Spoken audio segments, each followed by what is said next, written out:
Hello everyone, আসসালামু আলাইকুম। কেমন আছেন সবাই? নিশ্চয় ভালো আছেন, সুস্থ আছেন। আলহামদুলিল্লাহ, আমিও ভালো আছি। যাই হোক, আমি এখন চলে আসলাম রান্না করতে। আজকে রান্না করব ফুলকপি একটা তরকারি। এই তরকারিটা রান্না করলে মাছ মাংস কিছুই লাগবে না, এটি দিয়ে শুধু ভাত খাওয়া যাবে। এই সবজিটা আমার অনেক প্রিয় এবং আমার বাসায় সবাই প্রিয়, তাই আমি আজকে একটা ফুলকপি নিয়েছি। কপিটাকে এখন কেটে কুটে রেডি করে নিয়েছি রান্না করার জন্য। এখন চুলায় একটা ফ্রাই প্যান বসিয়ে দিয়ে ওখানে কিছু চিংড়ি মাছ ভেজে নিয়েছি। মাছগুলো অনেক ছোটো ছিল, তারপরে এই মাছ দিয়ে সবজি রান্না করলে অনেক মজা হয়, তাই আমি এই ছোটো মাছগুলো নিয়েছি সবজি রান্না করার জন্য। আমি এখন মাছটি ভেজে নিয়েছি। এখন একটা প্লেট উঠে নিয়ে এক সাইডে রেখে দেবো এটা। তারপর কিছু মশলা কষিয়ে নিব।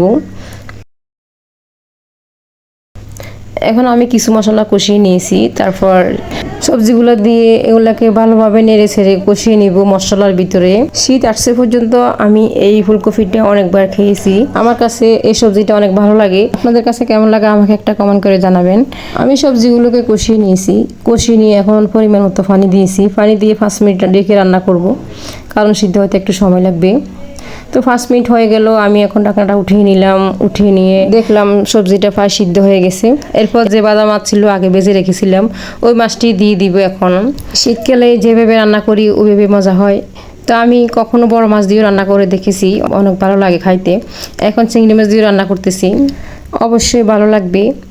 আপনারা আমার মতো এভাবে ট্রাই করে দেখবেন, অবশ্যই ভালো লাগবে। যাই হোক, এখন রান্নাটা কেমন হয়েছে আমাকে একটা কমেন্ট করে জানাবেন। যদি ভালো লাগে ভিডিওটা একটা শেয়ার করে দিবেন। সবজিটাকে আমি আবারও রেখে দিয়েছি 2-3 মিনিটের জন্য। এখন 2-3 মিনিট হয়ে গেছে, আবার ঢাকনাটা উঠিয়ে নিয়েছি। সবজিটা অনেক হয়ে গেছে, প্রায় 100% হয়ে গেছে। এখন কিছু ধনে পাতা দিয়ে ভালোভাবে নেড়ে ছেড়ে দিব, যেন ধনে পাতার গ্রানটা ছেড়ে আসে। তাই আর একটু ভালোভাবে নেড়ে ছেড়ে দিয়েছি। দেখতে তো পাচ্ছেন রান্নাটা হয়ে গেছে। আজ এখানেই শেষ। ভালো থাকবেন সবাই, আর আমার জন্য একটু দোয়া করবেন, আমার পরিবারের জন্য একটু দোয়া করবেন।